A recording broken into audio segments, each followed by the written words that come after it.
And it was during those years that I first learned how to navigate the world and accept myself as an out gay man.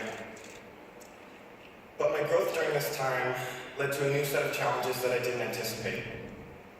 Before coming out and becoming sexually active, I had never had any issues with healthcare. But suddenly, it became a negative experience for me.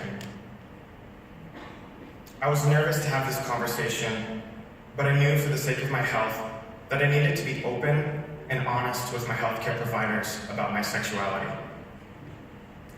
It turned out that I had been right to be nervous. I felt judged by the first doctor that I saw. Whether intentional or not, I walked away feeling like I was dirty based on the way I was treated and feeling ashamed of who I was. The second doctor I saw wasn't much better. It made me scared to open up. I dreaded every routine STI test. These appointments felt like 3 steps backward in my journey to self-acceptance. It wasn't until I found a doctor who was a gay man himself and who specialized in LGBTQ health that I felt I finally had a good experience. I felt like I could be totally honest and ask questions in ways I didn't feel comfortable enough to do before. His name was Dr. Reitman, and he taught me everything I now know about gay health. I learned that the heterocentric healthcare system had been putting me at risk. I found out about tests that my doctors had skipped over, things like throat swabs and anal exams. No one even mentioned the HPV vaccine that's routine for women, even though I'm part of the vulnerable population. When I moved back to Maine after college, I took all of this knowledge with me, but I couldn't take my doctor.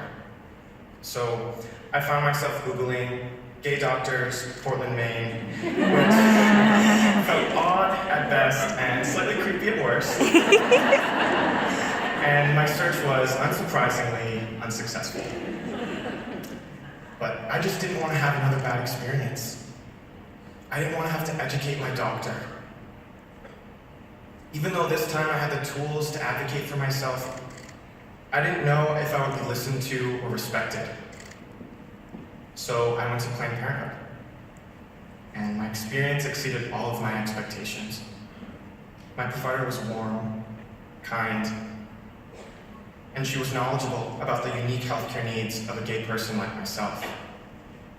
I left there feeling optimistic, knowing Planned Parenthood was there.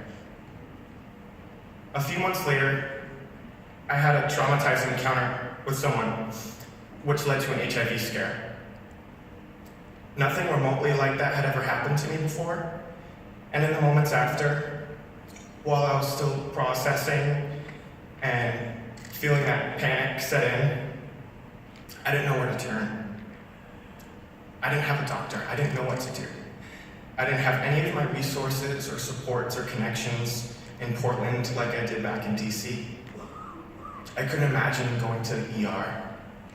How public and shameful that would have felt, and not to mention expensive and time-consuming, especially since I had to be at work later that evening.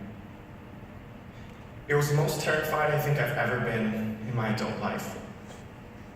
But in that hour of fear and panic, I remembered Planned Parenthood.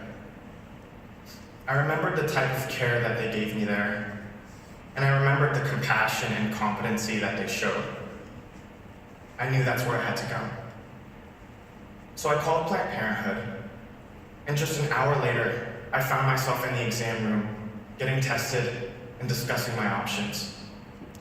I was put on PEP, which is a medication that, if taken within 3 days of exposure to HIV, can eliminate the risk of contracting the virus, but the sooner you take it, the better. I was able to get my prescription right after that appointment and even make it to work on time. It's because of their compassionate and capable care that I knew I would be safe and respected when I went there. It's because of their accessibility and affordability that I was able to be seen in time. I believe that because of Planned Parenthood, I am HIV-free today.